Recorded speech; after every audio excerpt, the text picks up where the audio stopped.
tagpaabot ng tulong ang kapamilya Primetime. King na si Coco Martin sa pamilya ng yumaong basketball player na si Rene Clert Paterbonia.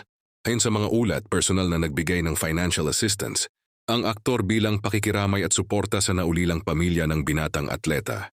Matatanda ang pumanaw si Rene sa edad na 90s matapos ang trahedyang naganap sa isang team building activity ng Ateneo Blue Eagles sa Dipaclao, Aurora.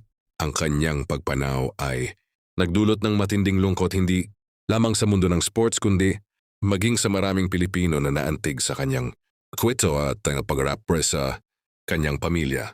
Bagamat hindi na idetalye sa publiko ang eksaktong halaga ng naibigay na tulong, pinuri ng maraming netizens ang malasakit at kabutihang loob ni Coco. Kilala ang aktor sa kanyang pagtulong sa mga nangangailangan at sa pagiging bukas palad sa pagbabahagi ng kanyang mga biyaya.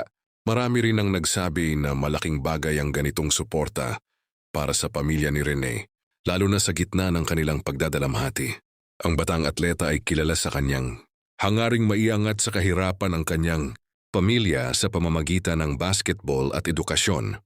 Dahil dito, mas lalo pang hinangaan ng publiko si Coco Martin dahil sa kanyang pagiging mahabagin at handang tumulong sa oras ng pangangailangan. Marami ang nagsabing hindi lamang sa harap ng kamera nagpapakita ng kabayanihan ng aktor, kundi maging sa totoong buhay. Samantala, patuloy namang nakikiramay ang iba't ibang personalidad at organisasyon sa pamilya ni Rene Paterbonia.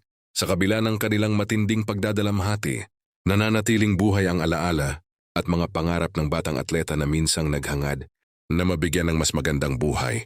Ang kanyang mga mahal sa buhay